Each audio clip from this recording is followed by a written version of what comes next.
the show and peep what these dudes bring. If you didn't know, it's an orange and blue thing.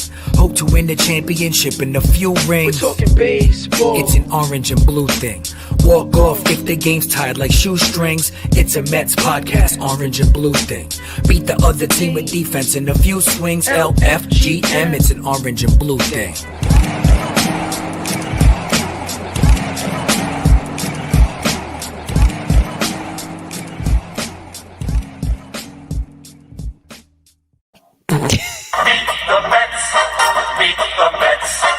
Happy opening day. Julia's already losing her shit. I'm giddy as hell. I'm sorry.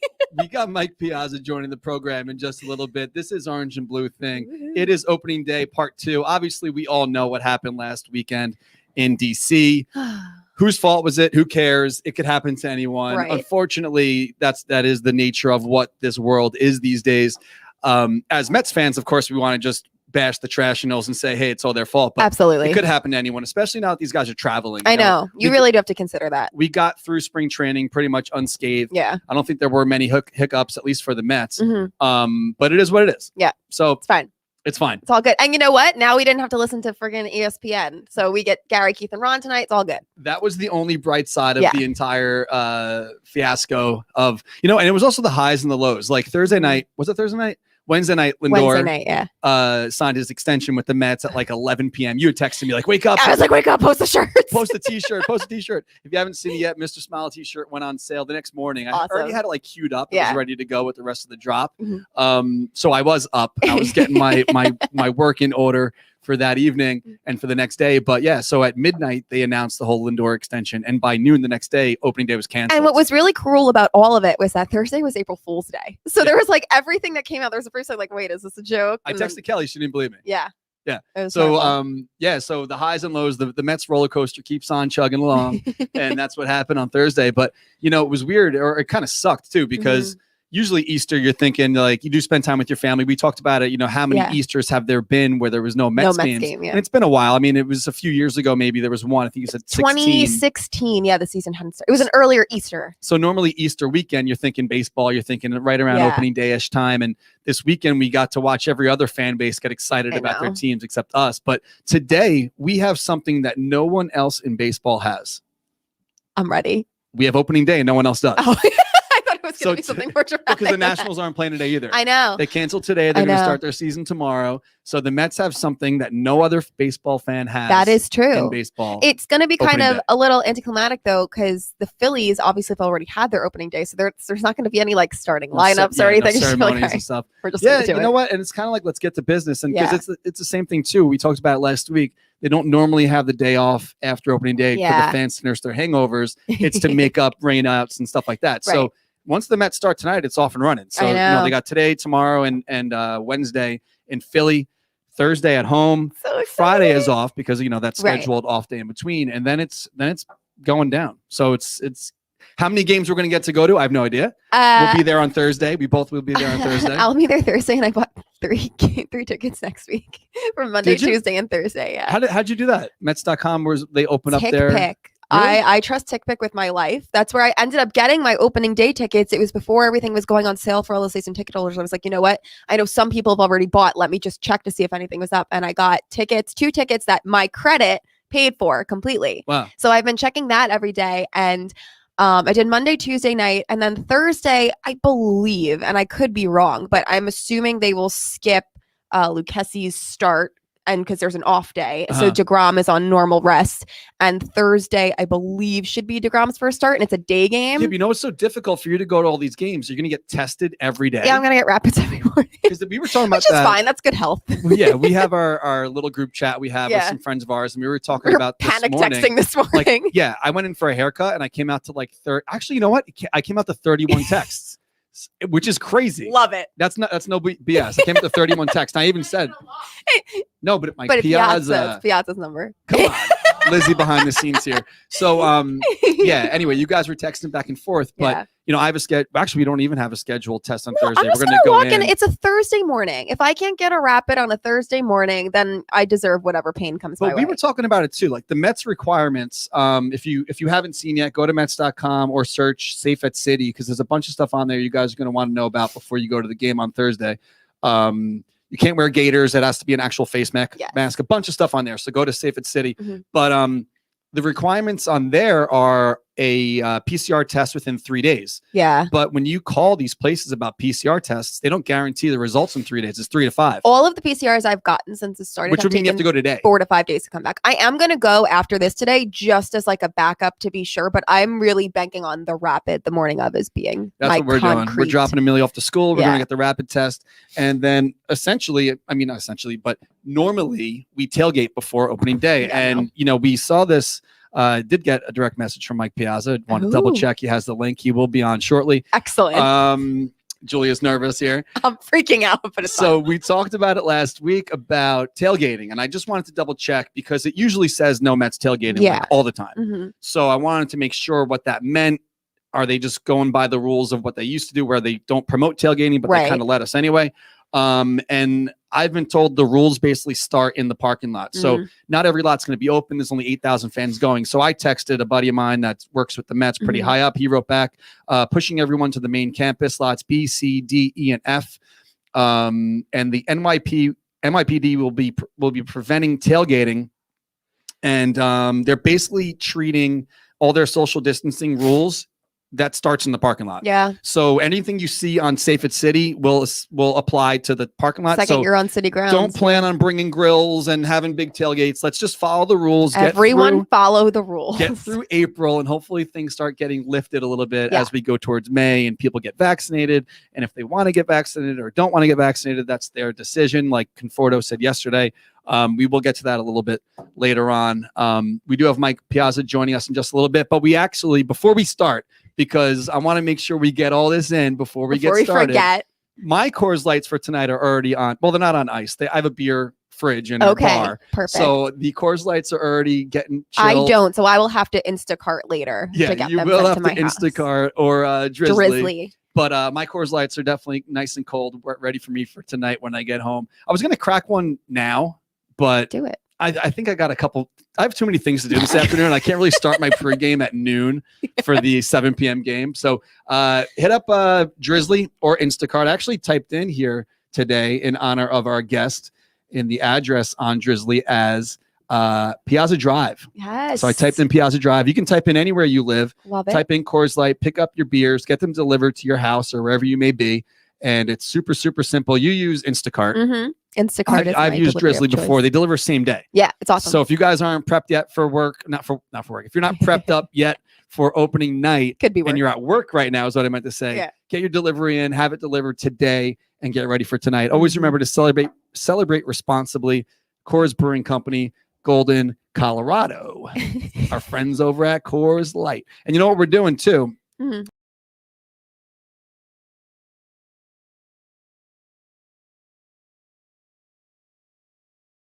Sorry about that, guys. I totally just screwed up again. What we're doing today, actually, we do our share contest giveaway. And every week we give away different things. Last week we gave away some gift cards. This week we're going to give away a prize package from Coors Light. Ooh. So we have Coors Light pint glasses. We have a flag here. We have some other stuff, some koozies. Okay. So share the show right now if you're watching live. And we will pick someone next week to win the prize package from Coors Light. Here is my question. Do they have to be 21 or older to win? Or since it's no actual alcohol? There's no alcohol involved, so no. They do not have to be 21 and over. But to drink, you obviously need to be 21 and over. So share the show right now to get involved. And we will pick someone out next week to win. Another thing you should definitely take part in, which they took it away last week or 2 weeks ago. They started doing the other options, the other offers from our friends from Dugout Mugs. But head on over to dugoutmugs.com/7line and you can get the knob shot for free. Our friend Tara, who is probably watching, is very excited about her knob shot. Dugout Mugs are the only licensed bat mug in all of MLB. So they have the MLB license, the MLBPA license. They essentially take a baseball bat and turn it into a mug. So the bottom gets turned into the shot mug. The top gets turned into the bat mug. They have the wine mugs. They got everything. So head on over to dugoutmugs.com/7line and you can get a knob shot for free. This is a $24.50 value. All you got to do is pay the shipping and handling. If you are a Mets fan, obviously select that. If you're not, you want to buy one for a friend, a family member. Father's Day is coming up. Go over to their website, hit that little drop down for the team option. and they will ship it to you for free. Just pay the shipping and handling. Dugoutmugs.com. Great friends of the program. So check them out.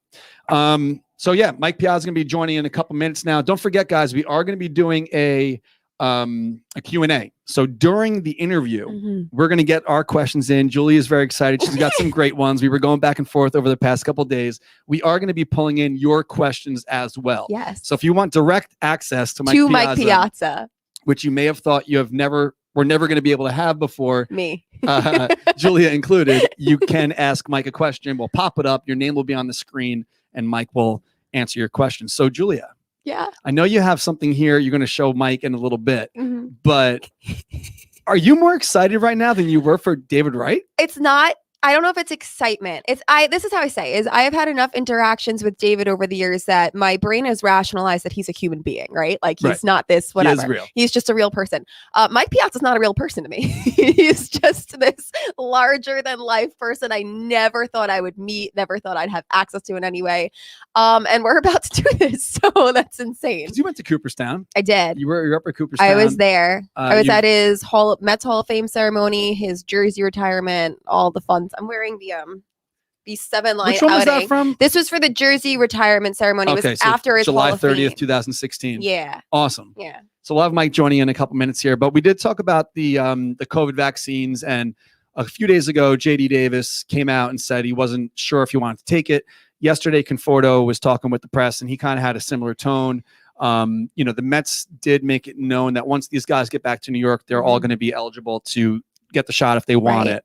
And Conforto basically said it's a personal decision. He actually had COVID 2 weeks before spring training began, and so did his fiance. So it's a touchy subject because some places are requiring it. So like I think Princeton College, to come back in the spring or the fall, you have to have the vaccine, and a lot of things, and just life in general. Like we're just talking about going to a baseball game. They have to schedule a rapid COVID test prior. It's insane.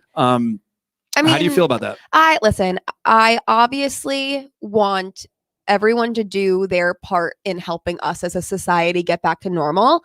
I personally, I got my first shot this week. I will be getting fully vaccinated. However, I do understand I know someone personally who has allergies to medicines. They don't have any vaccines. They physically can't get them.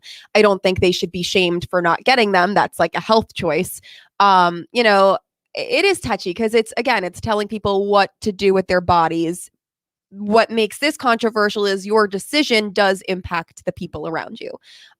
So I am obviously I want everyone I know and love to get vaccinated, to be safe, whatever. But I also, vaccinations, you don't know. We have no way of knowing the long-term impacts or side effects of years from now, how this will affect your body. So I understand people nervous about that. Yeah. But at the same time, every vaccine that we take now once pose that risk. And if people aren't brave enough to just do it, we'll never know. And this will be a problem we have forever. So I don't know. That's how I feel about it. I'm not going to drag anyone either way. I do feel if you are capable and able to get vaccinated and you're in a position where you could really you're around a lot of people all the time.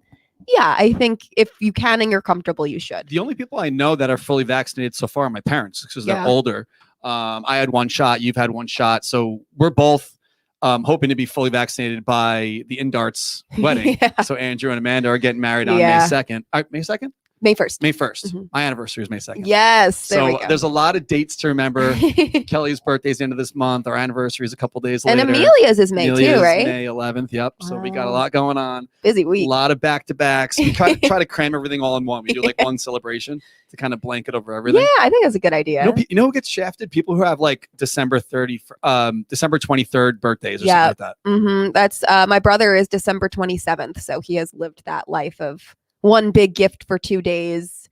And everybody else is getting just as big of a gift, but because your birthday, it's your birthday too. So right. He understands. Yeah. Well, speaking of, oh my God, didn't give me any warning. No warning for Julia.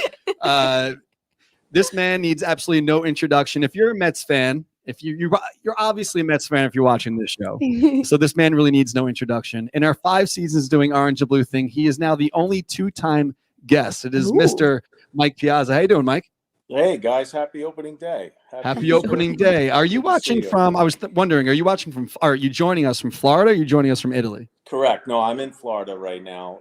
We got a few days off, a couple of weeks for Easter break in Florida. So I put the crew on the plane and we schlepped all the way back here. And needless to say, it's been a challenging year traveling internationally as well. But we're getting by. We're doing really well. And it was great to be here. It was a good timing thing because I got to get up to spring and see the guys, meet Steve, obviously have some FaceTime with him. And so it was a blessing in disguise. I had some delays getting here just because of the international travel issues, but sometimes there's some silver linings and things. So that was the case here.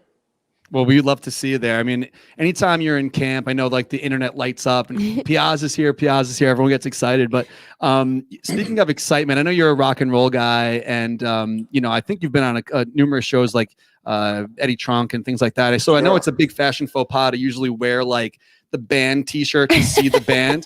I'm wearing a Mike Piazza shirt that I got in 1999. And I know you probably can't see it from there. I know I'm hidden back here behind the desk, but I am wearing a Piazza shirt. I don't know if that's cheesy. So is Julia. I am. That's cool. Thank you, guys. I feel a little embarrassed because I have the team issued stuff. I was going to put on, of course, it would be cheesy if I wear Piazza 31 on the front. So, yeah, I mean, I'm going corporate today. I got back from the gym. I was combing my hair. I go, man, I look like I just woke up. So, no, it's all good. It was good timing. But yeah, I mean, now that I'm an executive now, I have to have the team issued pullover. Awesome. So I don't know if this is something, speaking kind of apparel wise, if players even think of this, but when I think of certain Mets moments, whether it be you or another Mets player that accomplished something memorable that we kind of look back on and we can always remember that play or that moment, I can picture your swing on 9/21 or the 10-inning, the home run in the 10-run inning, certain moments or going after Moda. What you were wearing in these certain situations. So like the 10-run inning, you're wearing black. 9/21, you're wearing black. No, 9/21's wearing white. Oh. The 9/21 game you had. White, do you remember what color you were wearing during the Moda incident? I think it was like the hunting jersey ones, right? Like no, it was orange. Yeah, it was orange. Because the Mets never wear orange. They wear a couple times. They were like the Los Mets stuff, but that was a spring training thing. Right. But the reason I'm bringing this up is because players don't necessarily get much say in the uniform. You're drafted by a team or you're traded to or whatever, and that's the uniform. You wear what you wear. I know Harvey was pretty favorable towards the blue. He wore the blue a lot, but black jerseys, whenever the internet hears about the Mets wearing black jerseys or bringing black jerseys back, it lights up. And whether it's good or bad, it's mainly good, I feel. But as a player, when you wore the black jersey, did you like it? You could be honest with us. Did you like wearing the black jersey?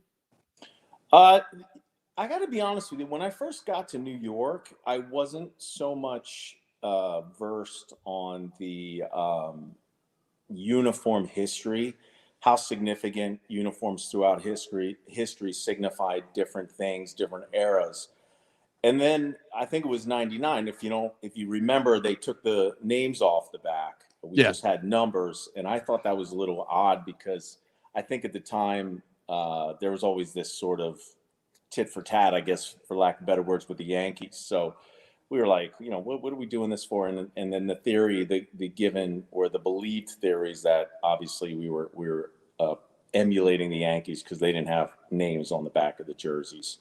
So then flash forward that a few years later when all teams started doing a black variation. I think it was cool, if I'm mistaken, at the end of the 90s, early 2000s.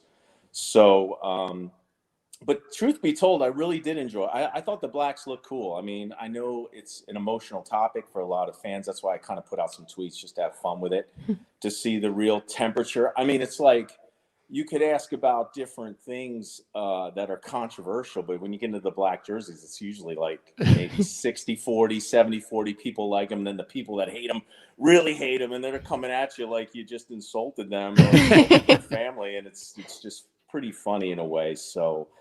But personally, I think the black looks cool. I mean, I think it does look cool. I mean, and then when I think Chicago White Sox went to the black, all black, I think they went from the mixed colors to the black, and somewhere around that time, I thought it looked cool as well. So yeah, I like the black. I think it's cool, but obviously it'll always be a debate from here till eternity, I guess.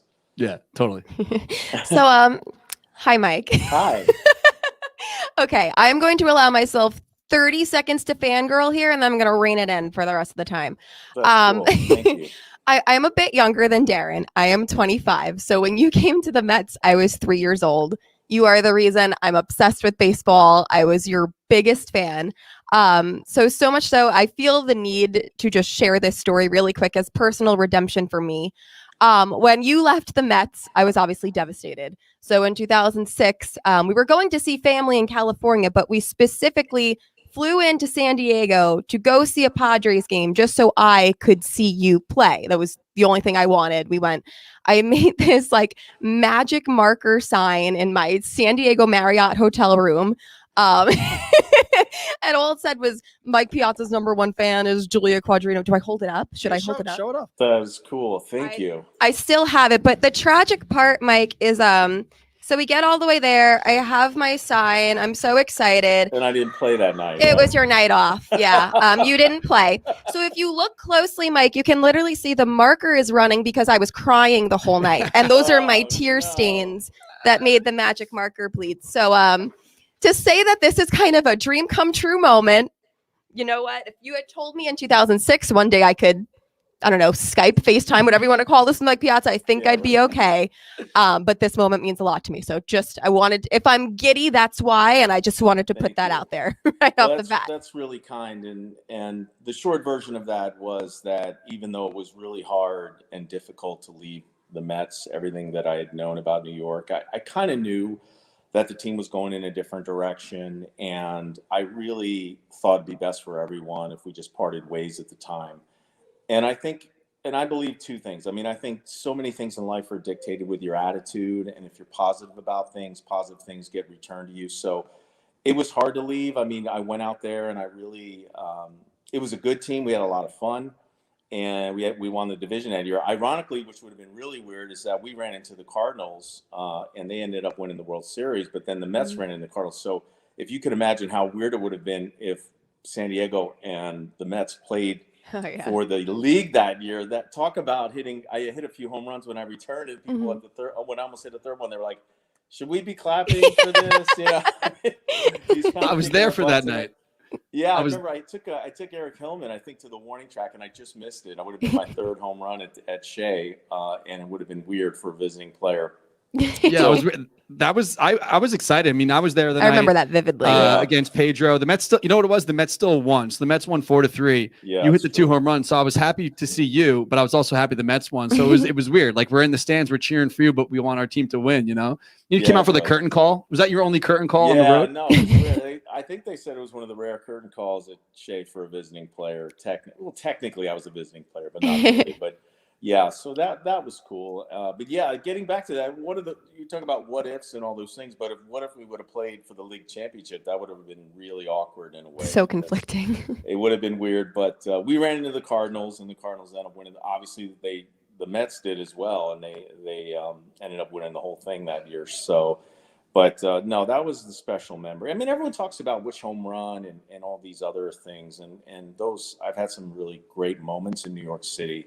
But to come back as a visiting player and not really knowing how it would be received, but to have the fans welcome me like they did and give me a standing ovation and a curtain call for a home run, that's pretty special too. That may not be on the ranked high, but that was pretty cool. So let me ask you, speaking of the fans and the love from the fans and all that. So you came up through the Dodgers, as everyone knows. Do the Dodgers fans hate that you seem to have a more connection with us than you do with them? Yeah, and it is. Talk about awkward. I mean, look, first and foremost, I tell people all the time, I mean, I left the Dodgers in '98, and I think since then they've had like 4 ownership groups. They've had a lot of changeover, a lot of guys. I don't even think there's anybody there that I really played with or was coached by. And things like that. Personally, in the beginning, obviously, like any bad breakup, there's always bad feelings, and you're never going to be leaving a team that traded you after you feel you've done a lot for them, that you're going to be like, hey, let's keep in touch. Everything's okay. So it was some hard feelings in the end. But then as time goes on, you start to realize that, and you appreciate what they did. I appreciate what they did for me. I appreciate them taking a chance on me. I appreciate all the coaches and players that I played with that helped me develop. But truth be told, today, we've had some interaction about some things, but logistically, it would be impossible now that I spend time in Italy now, and my kids go to school there, and being in Florida and being on the East Coast. I'm not adverse to it. I mean, we had a couple of things that I just couldn't do it logistically, and now with COVID, it's almost impossible. One of them was a little thing for Tommy, which obviously, they may have a memorial for him at a later date, which I would consider going to, obviously, for obvious reasons. But I always look at it this way. You know what? The Mets, the Dodgers traded me, and the Mets married me, and that's what I have to respect. And they stepped up, and they gave me a contract, and I will always be eternally grateful for that. And from the memories here, I have some great memories in LA. I mean, I had some great moments there, and obviously it was a step to get to New York City. And I'm one of those few players that I can honestly say I played the bulk of my career, the main part of my career, in market number 1 and market number 2. So not a lot of guys can say that. So those are the memories that I'll always kind of cherish. And I still, obviously, they won the World Series last year. So the last 5 years they've really taken off as a club, and they're a dangerous club, and they have a lot of talent. Yeah. Yeah. So, I mean, we're talking about the Mets married you. I love that phrase. The Dodgers traded you, the Mets married you. That's awesome. But so I'm very curious, when you first knew that there was this special bond with you and Mets fans. I mean, everybody, obviously, when they think of you think of the home run after 9/11 and that whole just time period, you really supporting the city and all that. But I'm curious because before that, you went to the World Series, went to the playoffs a few times. So when did you realize like there was something like a bond between you and Mets fans specifically? I think when I kind of went through the gauntlet when I first got here, and I was swinging the bat okay. I wasn't driving in a lot of big runs, and I was kind of struggling. I think, if I remember, we were playing Tampa Bay one night, and I hit into a double play off of Rick White, and I got booed. I mean, really booed off the field, and I was like thinking, man, this sucks. This is not fun. And I kind of, personally, when things go like that for me, I always kind of go into my cave and internalize it and try to figure out. And personally, I thought to myself, look, I could do one of two things. I mean, I could leave and go somewhere else that has less pressure and less of the spotlight, or I could stick it out here and try to get through it and try to just let my play do the talking. And I was. My son's laughing. He's watching so don't be distracted. No, it's all good. We love it. It adds to it. I told him, I said, Daddy has to do an interview, and then we'll go play. So, but in any event, for me was the fact that I stuck it out, and I persevered, and I worked hard. And believe me, there was nights I went home and I said, this sucks. I do not want to be here. I don't like being booed. When I was in LA, obviously I had times where I struggled, but it was definitely a golden boy. I mean, I was the golden boy of the team, rookie of the year. I just come off my best season, and coming here was humbling, but I just decided, look, I'm very spiritual, and I believe that there's also a spiritual component to things. And I got traded to New York, and I ended up here for a reason.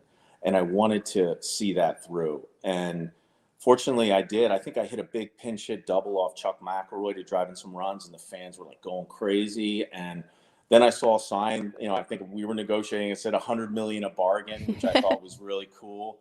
So that's when it turned. And then I said, look, these are hard fans. It's a tough place to play. You're going to get booed. You're going to get booed if you're not delivering. You're going to get booed if you're dogging it, and deservedly so. But if they open you up and bring you into to their family, there's no other place in the world like it. And so, fortunately, I was able to do that, and the rest is history. Is the greatest time of my life, and even today, I mean, now I'm honored to be still part of the organization and work on the heritage and community relations and all those things. We have some really cool stuff coming up when hopefully things open up. As you've seen, some things were leaked, I saw on there. So yeah, it's, my life is good, and I'm very, very grateful. I'm very grateful to Mets fans that they stuck with me, and then I'm glad I stuck with them. Well, we're grateful for you as well, and we're happy that you're getting more of a role with the team. Absolutely. We heard about it last week. I think Puma had put it out there first on Twitter, and then we heard that you're going to start taking on more of a role, which we love, obviously. So we heard that you met up with Cohen, and you watched a game with him. And besides the obvious with protocols and logistics and things being much different this camp, have you noticed any changes over maybe this year over years past? Yeah, I think. Look, I mean, there's no question. Steve has a lot of capital. I mean, he's a very successful businessman in the hedge fund world. He's smart. He understands the idea of management, of good management. I was really impressed the fact that he was asking questions, because you imagine someone this successful in business would be somewhat, what's the word I'm looking for? Autocratic, I guess, just sort of, top-down management. But he's asking all the right questions. I mean, he was asking me about Lindor before, and I go, hey, it's not my money, dude. Like, that's a big check to write. So on that note, I mean, I've said some things on social media, and I think we, as fans, really need to support him, support the team. He came, and I told him, I said, man, running a sports team is not like a business. It's a business. Of course, there's a business component, but it's different in many ways. I mean, I learned that on my own on a scalable level, and I think it's a very difficult venture at times, because you can do 9 things right, but those 2 things that go wrong will always be sort of exposed.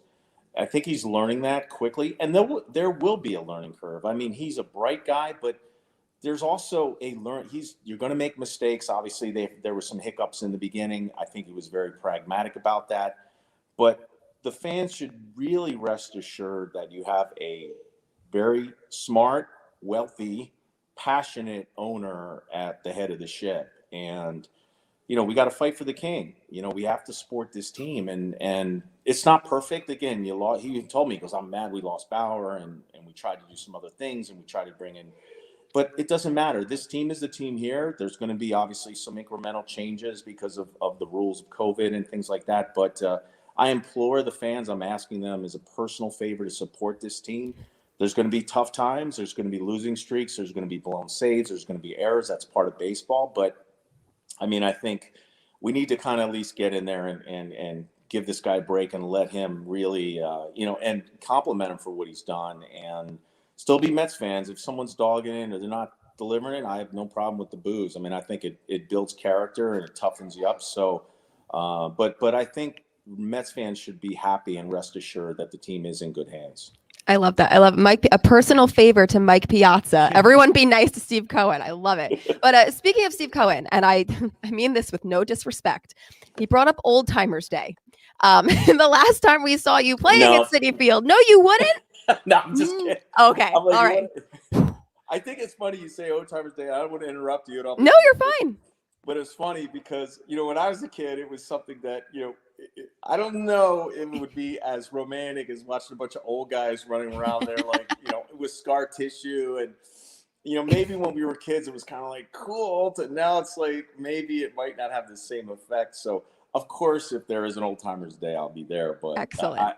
I always tell the fans, I go, it may not be pretty, so don't go out there thinking, it's going to be anything. Well, no, I was going to say, because you played the Celebrity AllStar Game in 2013. I was there. That was very enjoyable to watch. Well, that was softball, so that was a little bit easier. But maybe if we do the softball, it could be a little easier. But no, perfect. I mean, I as a player, my pride and my ego might say, I don't want the fans to see me like whiffing on a ball, because I realistically haven't touched a bat.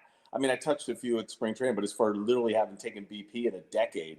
Right. So it could be pretty ugly. So I'm just giving that warning sign out there. We'd love to see it. I'm sure that fans would be ecstatic. I know that you said a few things were leaked, and I think we're going to see you back there at Citi Field at least in September for the 20-year anniversary. So any glimpse we can get of you back at the field is always a good time. Yeah, I would personally pay to watch Mike Piazza strike out a few times. I don't know about anybody else, but I'd be there. So what we're doing on the show, we have our last guest ask the next guest a question. So whenever we have our next guest, if you don't mind, I'll send you a direct message if you could hit me with one. But our last guest was Disha from the Daily News, and she has this question for you. Hey, Mike. My question for you is, if there was social media around when you were a player, would you have used it like you do now, or would you have stayed off it for some of the fan reactions and the banter that, as you know, goes on there? Could you hear that? I didn't hear the first part, and then I had a sound thing. So okay. So Disha wanted to know if social media was around when you were a player. Could you see yourself basically being on there, or would you maybe take the route of a guy who lets the internet do its thing on its own? Wow. It's a hypothetical. I would probably be on there, but I would keep it somewhat austere. I wouldn't be on there. Hey, I sucked last night. I struck out with the bases loaded. Give me a break. Don't. I would have to kind of keep it somewhat, I think, generic. I mean, because you just can't. It's so hard to. It's hard to deal with the media. We say the media scrum after a game, and it would be exhausting, I think is the word for it. I mean, as a player, you have to conserve your energy and focus on what you're trying to do, because if you have a great game, the next day you got to play. You could have a crappy game, the next day you have to play. So being so involved and on that hamster wheel, I guess, of social media, because you can do something. There's always going to be someone there. There's always going to be someone negative, and that's the tough part about the internet, and you have to deal with that. So yeah, I probably would, but I would keep it somewhat sort of just bulletin boardy, hey, come to Hat Day tomorrow, whatever. Something like that. Yeah, because you were saying like the Boo Birds. Some guy's like, you suck. No, dude, it was a bad pitch. Yeah, like the Boo Birds in person are bad. Like the internet's way worse. I know. A couple Met players got on there and they were off real quick. I remember Josh Choley had Twitter for like a day and he was over it. But yeah, I mean, I was going to say Marcus Stroman seems to have a very good handle on it, where if anyone says anything that just violates his headspace, blocked, done. But speaking of current Mets, I'm wondering, you were down there for spring training. So aside from DeGrom, who is the obvious choice, who are you most excited from this team to see play in 2021?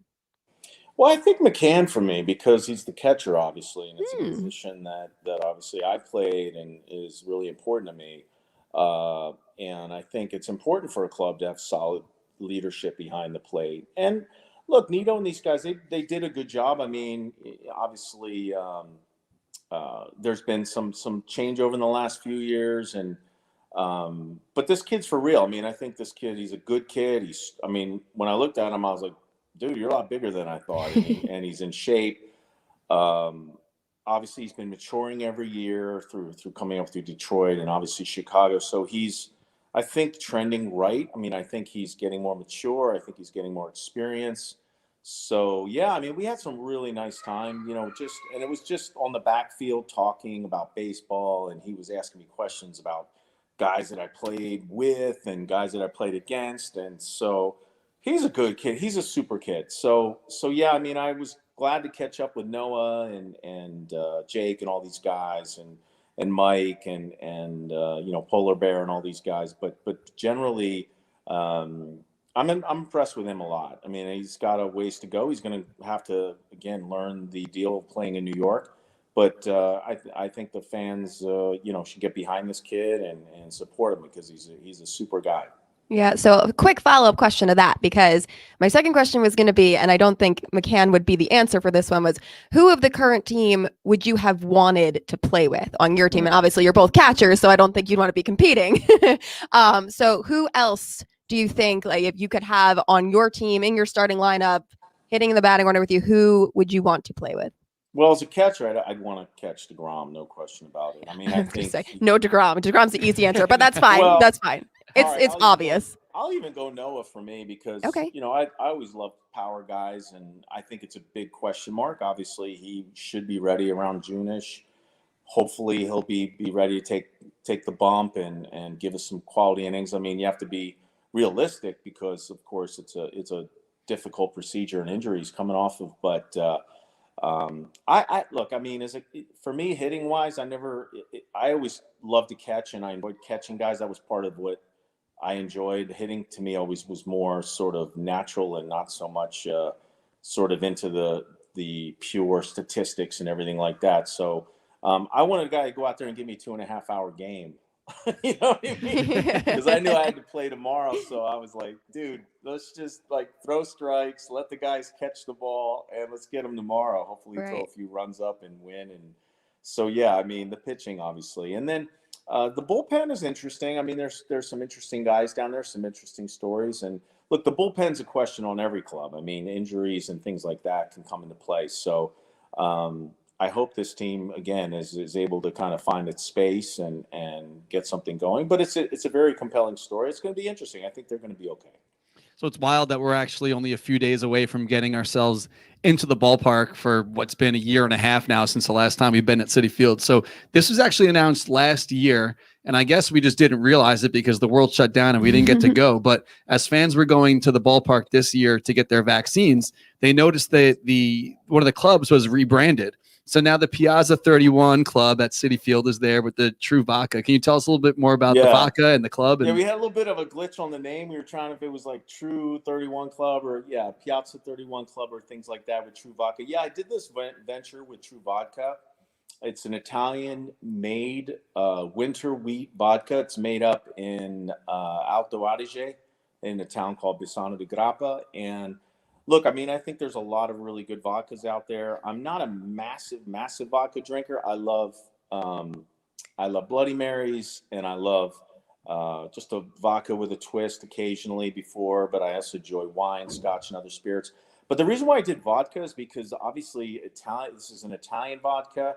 I think it's a very interesting blend. I think it's really delicious. I implore people to try it. And as far as the club, yeah, I mean, we started the idea of doing I originally wanted to do a cigar vodka bar.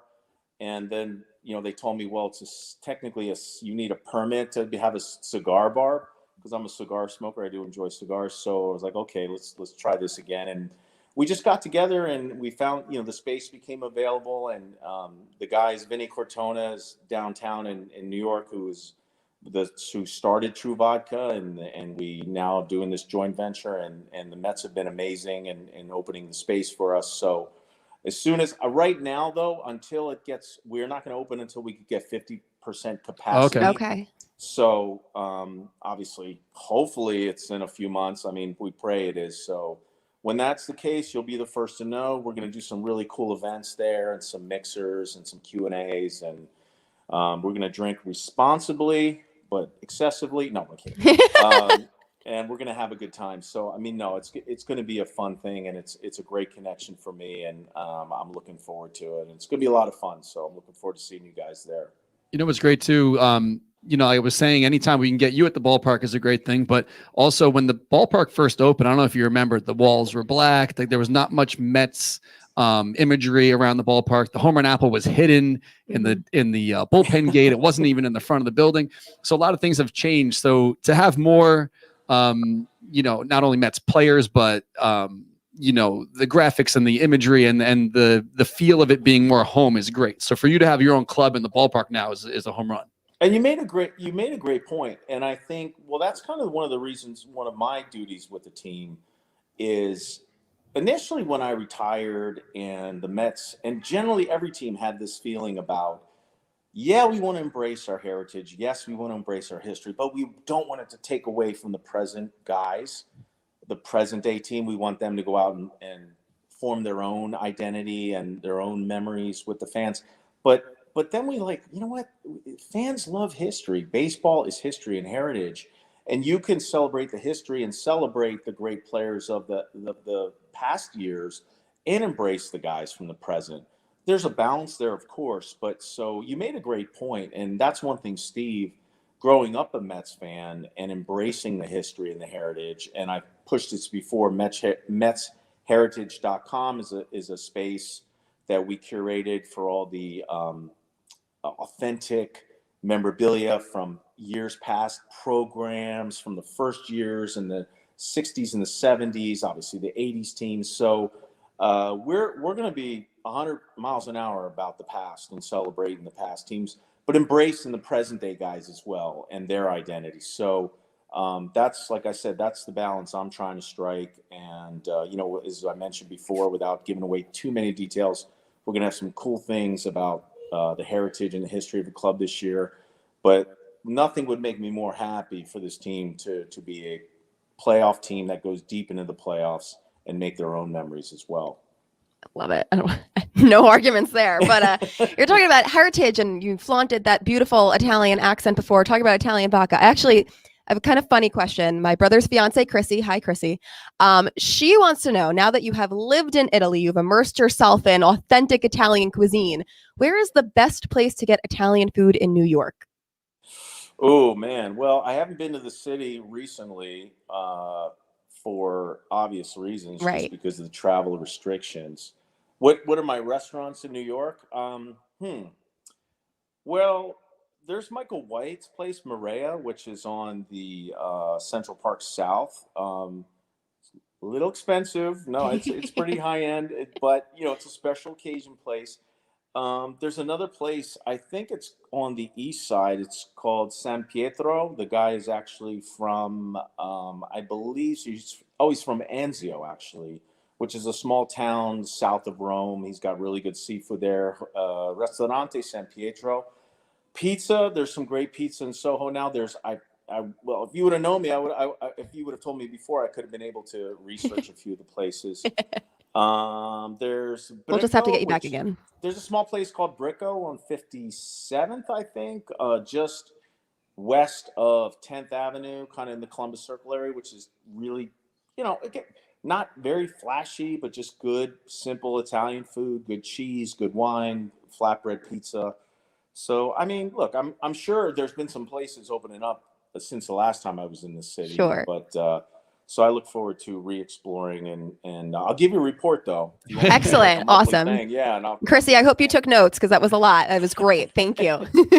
So, Mike, first time we had you on, my daughter was just a few months old, and now she's about to be 6. And I know you have a few kids of your own as well. As a parent, it's always nice if your kids follow in your footsteps, but if they like what you like. I'm obviously, I love the Mets. I watch the Mets, and she's into cheerleading and dance and so on and so forth. So they had sports day at school a couple weeks ago, and she decided to wear her cheerleading jersey instead of a Mets jersey. Like, I have a custom jersey she's the only kid that has, well, there's 2 kids. Megan, who works for us, her daughter has a jersey, and my daughter, Amelia, has a jersey for the 7th Line Army. You're the only 2 kids that have it. Instead of wearing like the one of 2 jerseys, she wore her cheerleading jersey to school. So Julie and I were talking about this, and we remember from your Hall of Fame speech at Citi Field, you mentioned your son, as soon as you can get him into baseball, and the Mets will be the first team you're calling when he's ready for the bigs. So how is that going for you so far?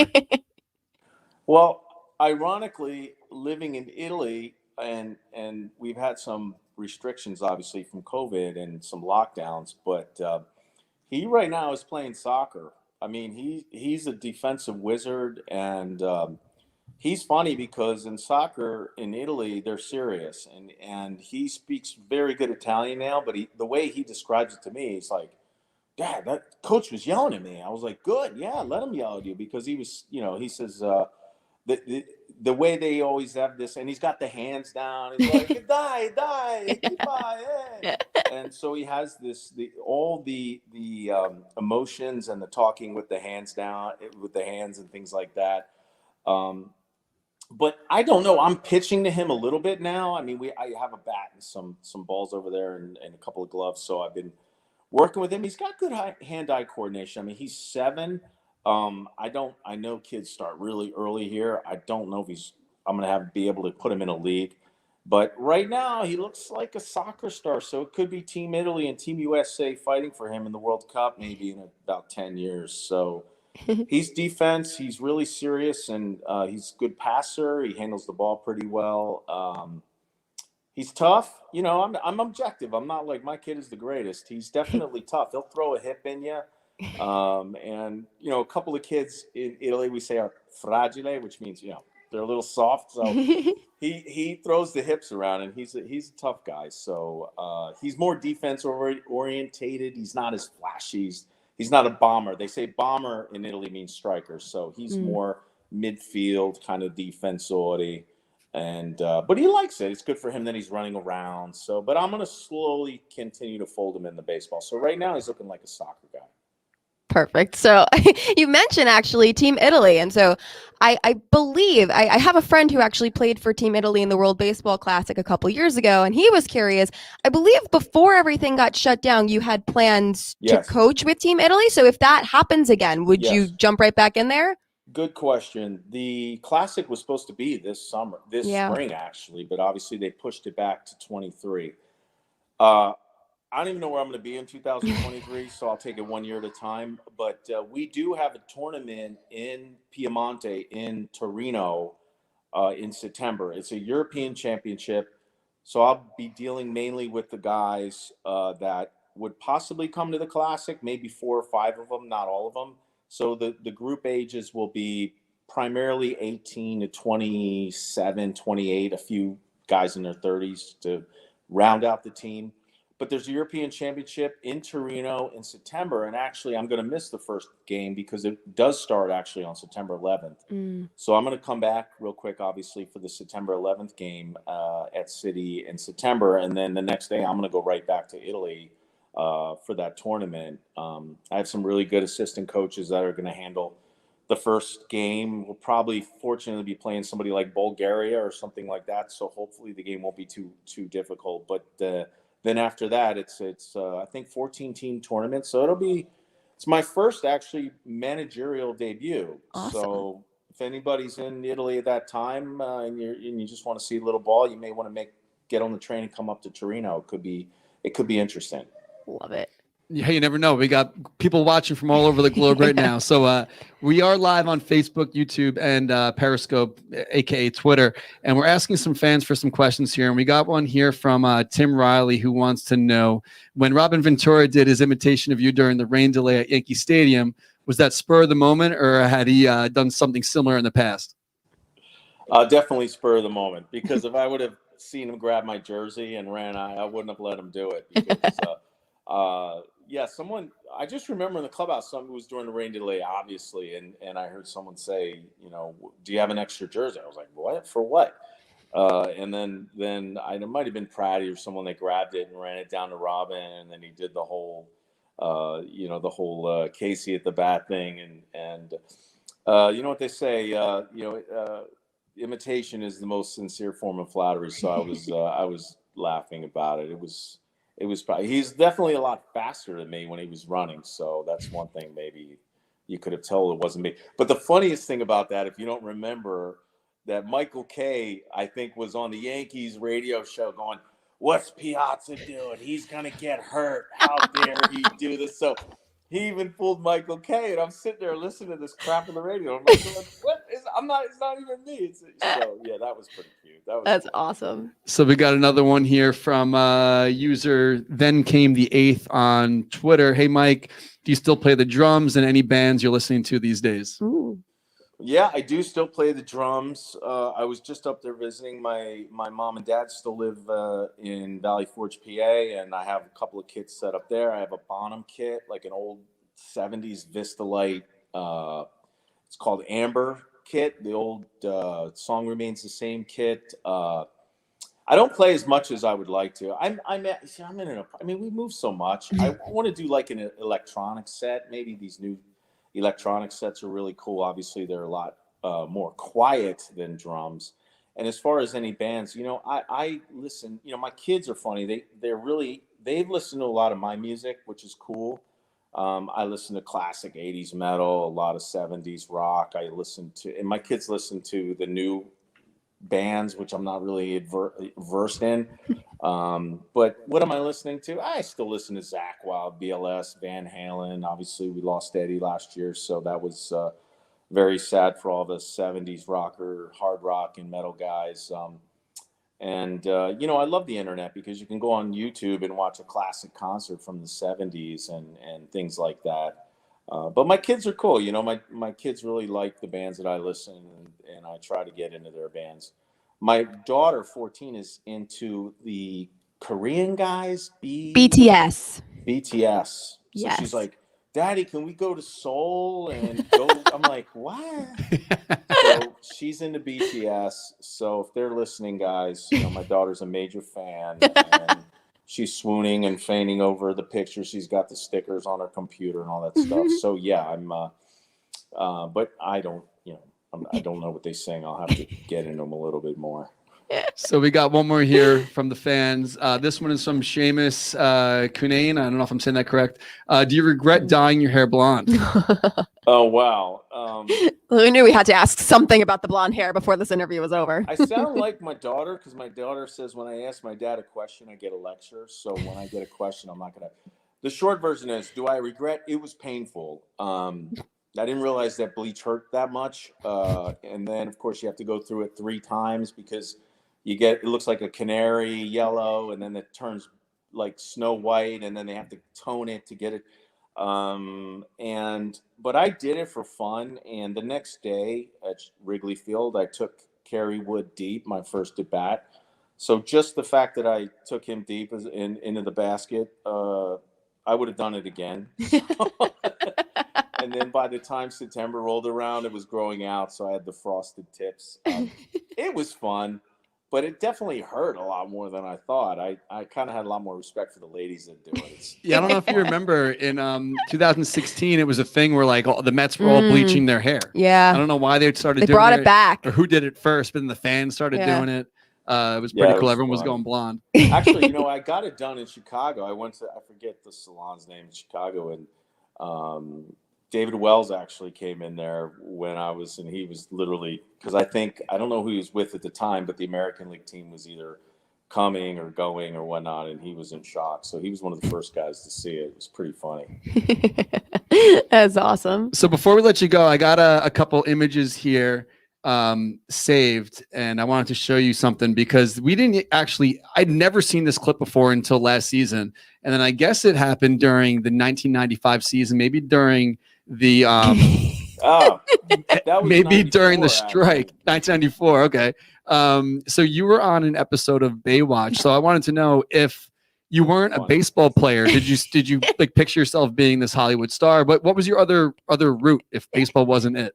Well, the short version of that is that was actually right after the strike in '94. And truth be told, I was dating a girl at the time that was doing like stunts on the show. And so I met the producers and I met David Hasselhoff, and he said, "Hey, you want to come in and do a little gig on the show?" And I really didn't realize it would be this cult classic and that I would still be critically acclaimed.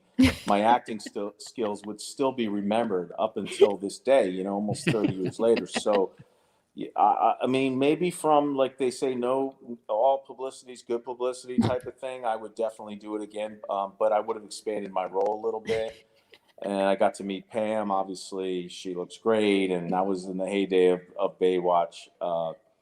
And the funny thing was that I put my jersey on and I said, "Dude, this is going to look weird. I'm going to be on the beach with my jersey." And they go, "Well, you know, we're a worldwide show. So no one's going to know you in Turkey or in Europe and all the markets that the show really was a phenomenon at the time. I mean, it was before internet and all those things, but worldwide, it was syndicated in like something 26 languages and all these other regions. So the producers were like, you got to wear the jersey. And I was like, I want to show off my pipes and my milk white body because I never get to the beach, you know, playing baseball. So that's how that story went down. But now it's kind of like Ben-Hur or, you know, Gone with the Wind. It's kind of like a classic now. So I'm very honored people still recall that episode. Well, Mike, we're honored that you gave us, you know, a good 45 minutes here on opening day. And I know you got to take your son out to do some playtime.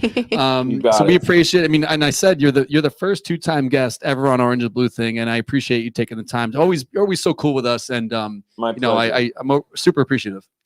Yeah, good guys. Appreciate what you do, and I know you've worked hard to build an amazing brand, and I think it's great when you guys travel around to the other ballparks and bring the Army and To my knowledge, the only team that really does that. So Mets fans are passionate. They love the team. They love the city. You know, we're the real deal in the city. And as I've said before, support this team. Happy opening day.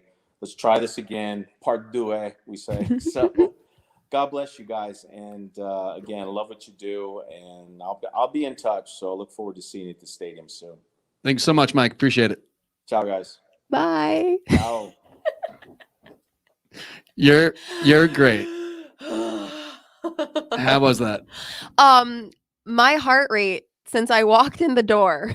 Did it just go down? Like, a little bit. I kind of just exhaled for the first time in about an hour. If you're wearing one of these like Fitbits or whatever you got, that's why I don't, because I get scared, because I don't want to know that my heart rate was in the fat burning zone for an hour just now. But that was amazing. That was excellent. Mike's the man. And, you know, it's always a pleasure to have him on. We are over the 1 hour mark, so we are going to mess up a little bit for Instagram, but whatever. I'll figure out some editing magic to get this on Instagram after the fact. But we do have a couple more things to touch on because we forgot to do the share contest giveaway from last week. So if you guys are watching live, we still have, our activity was pretty high. So we had a lot of live viewers here. So click the share button. You could do it now. You could do it later. You could do it tomorrow. You could do it anytime up until next Monday's show. And that's how you are eligible for the free stuff.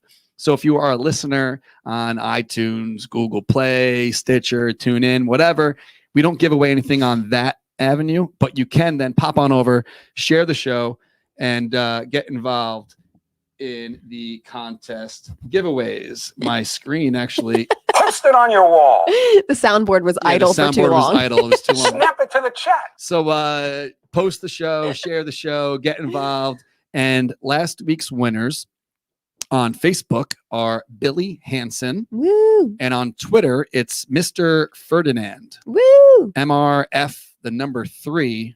RDINAND, Mr. Ferdinand. Did we say we're giving them Coors Light stuff, or that's next week? I think that was next week. Yeah. All right. So if you're watching the show now and you want free Coors Light stuff, share the show.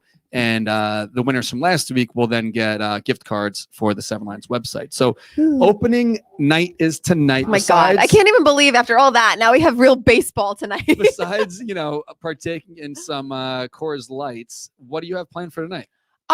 I believe so long as my heart rate reaches a safe zone and I'm okay to be social. I think I'm going to Katie's house to just chill, watch the game. Nice. Yeah, low key, nothing too crazy. What about you? Sit at home, watch the game. That's it.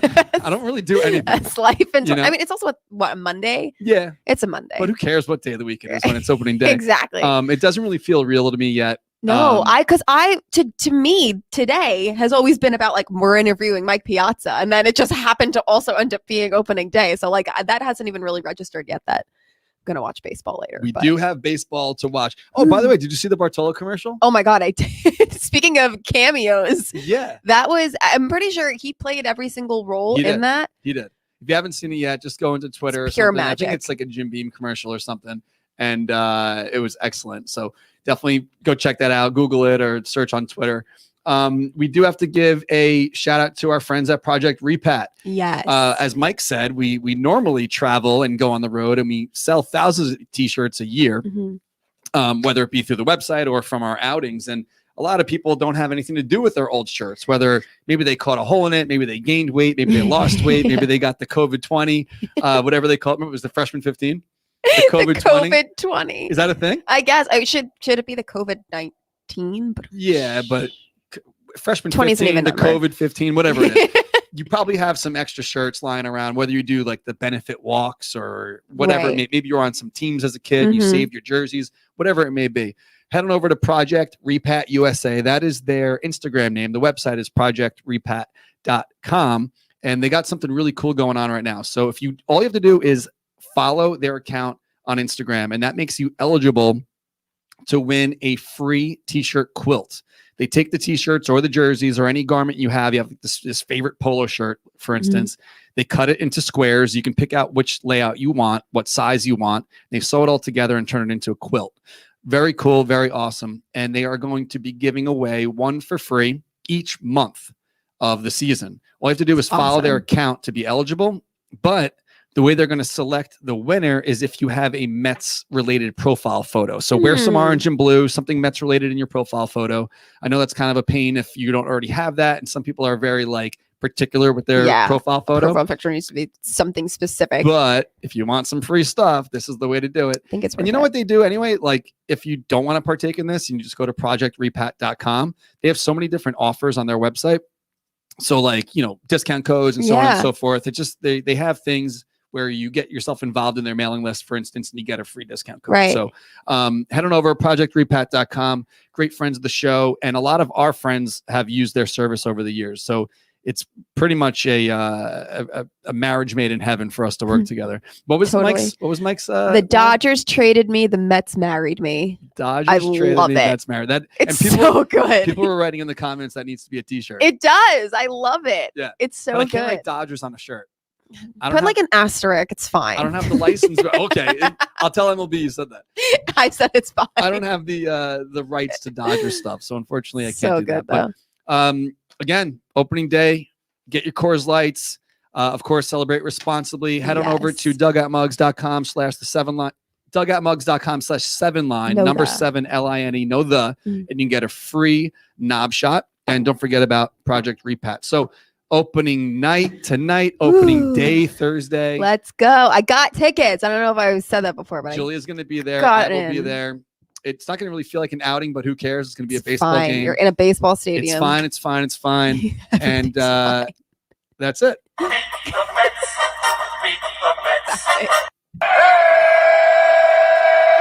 this kind of almost hurts my heart a little bit. All right, guys. Thanks for tuning in. Enjoy your weeks. Hopefully we come back on Monday and the Mets have 6 wins under their belt. Yes. That would be incredible. See you next week.